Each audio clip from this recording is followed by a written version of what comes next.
Hey there, welcome to today's episode. Now this is live and unedited, but it's not going to be a long video. I just want to talk about the editing functions for the grid edit view and also kind of some of the step sequencing functions for the MPC 1000. And the reason for that is because as a newbie, which I was only a few weeks ago, was really struggling to do just some very basic functions like move a note around, like nudge a note, change the velocity, a couple of things like that. And I've kind of had some time to digest it. The manual is pretty difficult to kind of understand. And once I got my head wrapped around it, I thought I'd just share some information that might help you guys out. So in order to get started, we need some drum samples or some samples that we can play around with. I've got a kick drum here, a hi-hat, and a snare drum. And I also have a ride cymbal, but the only difference here is that all of these first three are in one-shot mode, and this little ride cymbal is in note-on mode, so it's only going to play when I hold my finger on it. We'll come back to why that is, but it's important later on. The next thing we have got is full level enabled because I just want to be able to tweak the velocity. So we're just going to crank everything out and then we'll come in and play around with that. I'm going to record a basic 2-bar loop.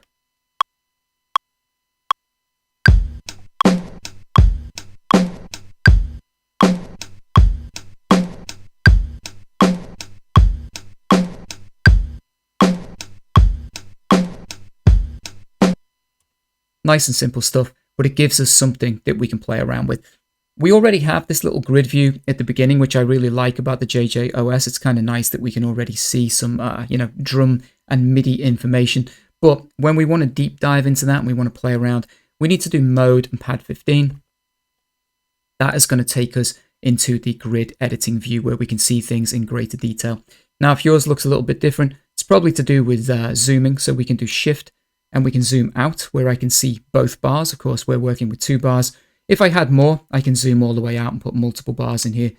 But I want to keep it zoomed in to 1 bar because I think it's going to be easier for you guys to see on the screen. And generally, this is kind of how I work when I'm playing around.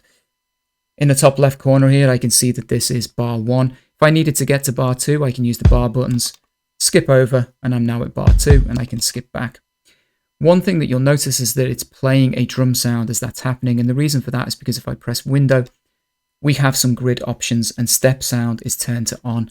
I like it turned on because basically when you scroll through using the data wheel, it will audition whatever sound is on, this particular step. So you can hear all those samples as we scroll through. I think it's just an easy way of knowing where you're at when you're looking at this screen. Another way is with this little dashed line. This is some kind of basic important information for this view.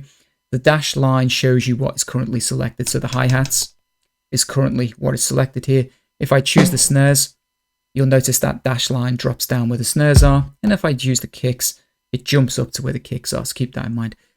There are a lot of functions and a lot of things that you can do. We're going to just cover the very basic stuff. So yeah, shifting notes around, doing that kind of stuff. But a couple of tips here. When you want to play around in this particular view and you want to see some information and edit some things, you need to make sure overdub is turned on. When that is turned on, with the kick drum selected, you'll notice we get this extra information across the top. But what's interesting is that as I scroll across, I can still hear my hi-hat and my snare drum, but that information disappears, and that is because we have the kick drum selected. I will only see that extra information when I select the kick drum, so the next one is here. I can then see the velocity of that note, and there's a bunch of other things that we're not going to deep dive into in this episode, but if you press edit, it jumps up to the top. I want to change the tuning of a step, I want to apply a filter, a whole bunch of things that you can do inside of here. We can do it that way, but overdub needs to be turned on in order to see that information. If I turn it off, it completely disappears. So if you're doing some very basic step editing, you can use overdub inside of this view to add extra notes in. So if I came along here and I wanted an extra kick drum, as long as overdub is turned on, I can add an extra kick to my step inside of there, this extra step. If I want to delete that, I can just delete it out. And of course you can mute and solo. There's all kinds of things you can do. I'm going to turn this back off again. I'm not particularly interested in this basic step editing function for now. What I'm interested in is shift and view. And we get to this extra step sequencing screen. This is the one that I use a lot because we have our velocity. We have sift, which is unusual because technically it is shift, it is shifting the notes, but for some reason it says sift. And dura, which is duration, so the length of those notes, and of course velo, velo, which is velocity at the top. These are what I'm going to use on a kind of day-to-day basis when making beats, and it's what I want to cover here. The other important information on this screen is that it shows you the bar you're working with, so bar 1. And when I press play, just take a look at what happens.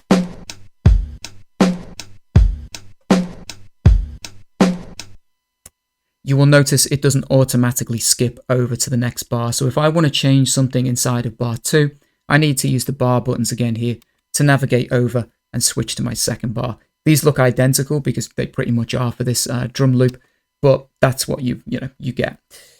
The other bit of information that is really important is what are you currently editing. So we can see kick at the top because it's the kick drums we're looking at. There's only 2 kick drums in this first bar. If I move over to my hi-hats, I've got 4 hi-hats and I've got 2 snares, and I can see that again from the top menu. So nice and easy to know where you're at.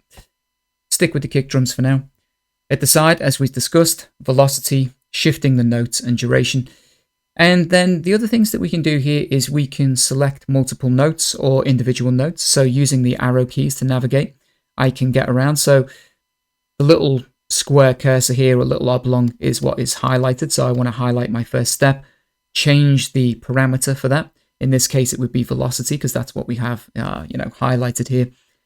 I can use the data wheel to change the parameter. So I want this a little bit quieter on my first kick drum. I can do that. Now, I'm going to do this kind of without doing it in real time because I'm talking over the top of it. But if you want to do this with the drum loop playing, you can do that.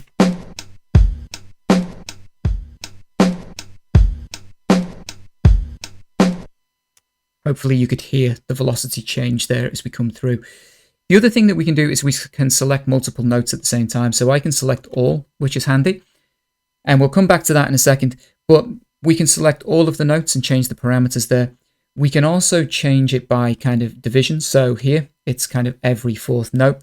Now, let's say you've got something, it doesn't line up, you have something every 4 notes, but it's over a step. Just use your arrow keys and you can select the next 4, with a 4-note gap in between, so on and so forth. You can do that for all of these, so it's nice and handy. You can do every other step, and again, you want to start 1 step over, just use the arrow key to shift over. I can do every 2nd step, and again, can move those around. So it's highlighted the first 2, it's leaving the second 2, highlighted the next 2 steps. You get the idea. So that way we can grab multiple notes at the same time. Makes it easy when you just want to tweak velocity or the shifting point or the duration for any of these. All of these division modes, they work for every single one of these. So it's the same for velocity as it is for shifting, as it is for duration. You can select all at the same time. Nice and simple. Now, one thing to bear in mind here that is quite interesting with this view is that if we deselect, we have 2 kick drums, we know that. If I go to the 2nd step and I start tweaking the velocity here, my thought is that if there is no note inputted on that step, then what is it changing the velocity of? Well, technically nothing. However, that's not how it works here. So as I increase and I put some velocity in, what we're also doing is we're adding a note to that particular step. So if I press play now, you'll notice it's adding that note in as we go, which I think is really handy because then we can just start throwing kick drums in wherever we feel like, all at completely different velocities. So it just, gives the beat a little bit of life.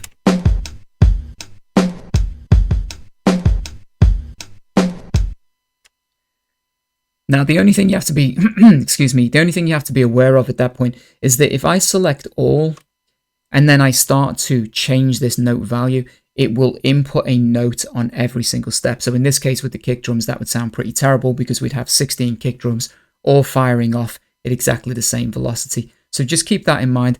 If I go over to something like the hi-hats, maybe that is quite useful. If we deselect for a second, we have 4 hi-hats. But let's say I want those on every 16th note. I can do that by doing the same thing, pressing all, and watch what happens when I change the data wheel for velocity. It adds a note on every single one of those steps. Now, at full level and 127 velocity, it's going to sound pretty terrible. But if we wanted to add some life into this, we could use the divisions to make the process a little bit speedier. Of course, I could do this manually. I could deselect and just come in and tweak the volume of the individual hi-hat sounds. But the divisions are quite useful here because if we said every other 4th note and we shift this along so it starts at the beginning, maybe I want this one like really quiet. And then the next one, I want to be a little bit louder. And then the next one, somewhere in the middle. We can then put like a fade on our hi-hats. And of course, I could select different divisions for different effects. So let's try that. Just puts a little bit of life into that beat. Now, the other thing that's going to add life into your beats is shifting the timing, because of course we're kind of 16th notes rigid on the grid. It's not very interesting. Deselect that for a second. As I said, if we drop down and we start taking a look at sift or shift, we can add some swing to our drums. Let's start with the kick drums, where there's a little less information on the screen. But let's say I wanted to change the shifting, the timing for this second kick drum here. I can highlight this with shift, and you'll notice the little 0 and the little black kind of marker there. As I change with the data wheel, I get a plus or a minus value. So of course, minus is going to be before the grid, and plus is going to be after the grid. And you can actually see the note move, which is really cool. It's moving around. So let's just do that in real time.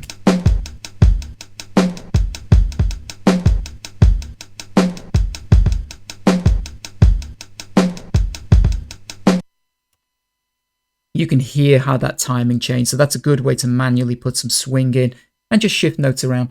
As I said, we're using kicks and drum samples here as an example, but perhaps you have some sample chops and it's just not quite the right groove. The sample needs to be moved over on the grid ever so slightly.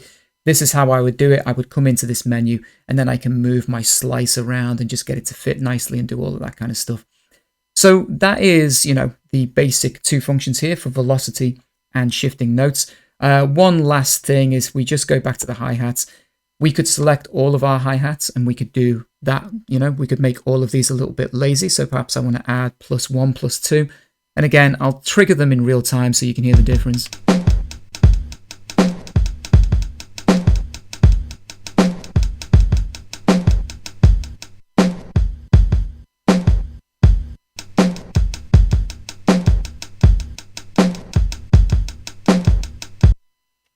You can hear those either, very eager before the grid or really lazy after the grid. We'll leave them at, say, something like +1 for now. The last thing we need to discuss in this particular episode is the duration function. And for that, we need something that is a little bit longer, because a little short drum sample is not going to do too much. But let's say you've got a sample slice that's something quite long. You want to play with the duration of that note, a MIDI note with some kind of synth or something like that. You're going to need to know how to change that. Now, on the face of things, very simple. We don't have any ride symbols in here. I chose this ride symbol because it's a long sound. Select those. Let's say we want to add one at the front, at the beginning of this loop. I can just add a little velocity here. And let's say we want to put one somewhere in the middle. It's not going to sound very good, but you'll get the idea.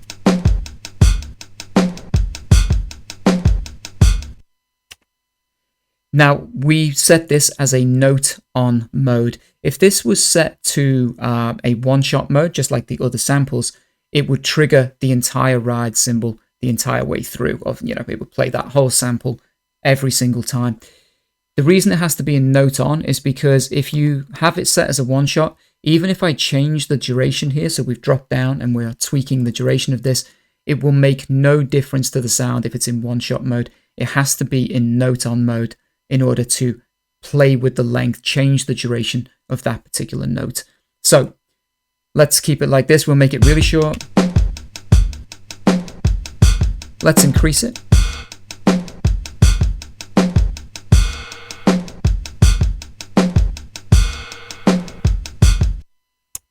So you can understand how duration works there. As long as in note on mode, it's not playing as a one shot. It's going to be very useful for kind of probably more melodic stuff, or anything where you just want to tailor the length of that particular sample that is being triggered on whatever, step that you're working with. Again, you want to do that to all of your samples. You can do that.